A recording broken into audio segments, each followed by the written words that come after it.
Death at Whitechapel. Chapter 2. Our duty is to be useful not according to our desires, but according to our powers. Henri Frédéric Amiel, Journal. England expects that every man will do his duty. Horatio Lord Nelson, at the Battle of Trafalgar. Sibley House, London, 3rd of October, 1898. Kate Sheridan hurriedly wrote a few lines, folded and sealed the note, and handed it to the footman. To Lady Randolph, she said, in number 35 Great Cumberland Place, and ask Parsons to lay another place, please. We will be 7 at dinner. As the footman went off, Charles looked up from his newspaper. They were in the library, in Kate's opinion, the only habitable room in Sibley House, the grand Mayfair mansion that was part of Charles's ancestral heritage. Kate much preferred her own home, Bishop's Keep, and spent as much time there as possible, coming to London and to Sibley House only when it was absolutely necessary. "So young Churchill is back from the wars," Charles remarked. "I suppose he is already writing a new book to tell us all about Omdurman. I quite enjoyed his report on the Indian campaign, though. He is a precocious boy." "He's hardly a boy," Kate objected. They picked up a book containing one of Wilkie Collins' mysteries and went to sit by the fire. A damp, chill fog, thick with the cold smoke of London chimney pots, had settled into the streets. She was glad they were leaving the next day for East Anglia, where the sun shone and a few roses still bloomed in her garden. She settled into her chair, and thinking of Winston, and of the relief Lady Randolph must feel now that her son was safely home from the Egyptian campaign. "That young man has been in some quite deadly battles, to hear him tell it, at least," Charles said dryly. He grinned. "But his adventures will be popular with the Tory working men, which I suppose is what he has in mind by writing those letters for the Morning Post. One suspects that he is already in the running for a seat in the Commons." "Charles," Kate said in some surprise, "I thought you admired Winston." "So I do, more or less," Charles replied. "He has zeal and ambition and a great future, although I can't agree with his conservative politics. But why does he have to be in such an infernal hurry to make a name for himself?" Answering his own question, he said, "It's his mother's American blood, I suppose, that gives him that indomitable spirit." He raised his paper, and from behind it added, "You have the same fire. That's what infuriates Mama so, you know. If you gave in now and then, you might win the old lady over." "I doubt it," Kate said, with a shook of her head and a laugh that was half a sigh. "I could give in to your mother's demand from now until resurrection, but that wouldn't alter the fact that my mother was Irish." Charles chuckled. "Mama can think as she likes," he replied, still behind the newspaper. "It won't alter the fact that I love you, American, Irish, whatever you are." "And I love you, dear," Kate said softly, "all that you are." Her husband rarely spoke of his feelings, and she treasured the moments when he opened his heart to her. She sat back and opened her book, but a glance lingered on the fire instead of the page.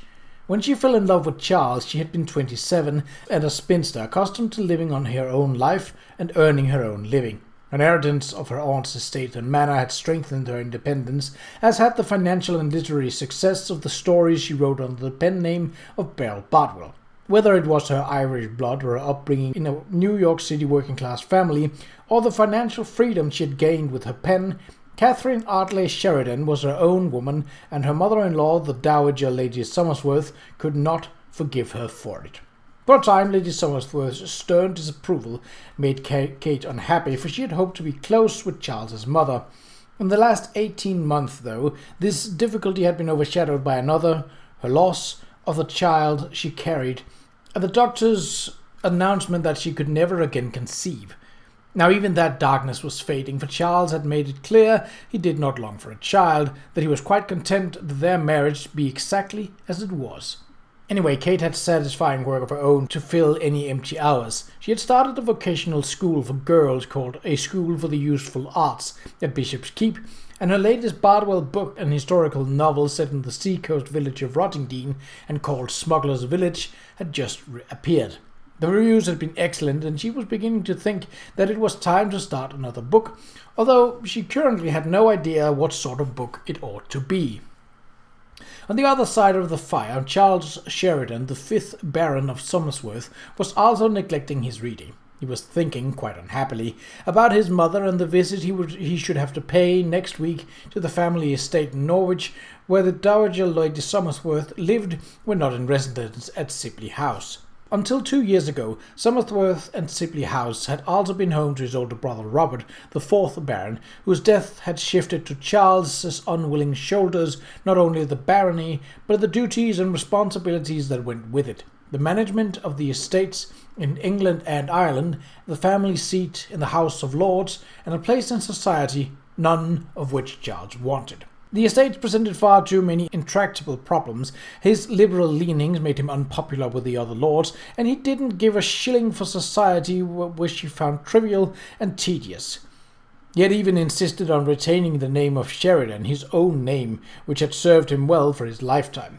Now, after 2 long years of being Lord Sheridan, Charles was bored, frustrated, and ready to throw the whole damn thing over. If he had his way, and Kate would retire to her Essex estate, where she could write her books and tend her gardens, and he could indulge himself by modernizing the old house, cataloguing the local flora and fauna, and pursuing developments in forensic technologies in which he had a strong interest.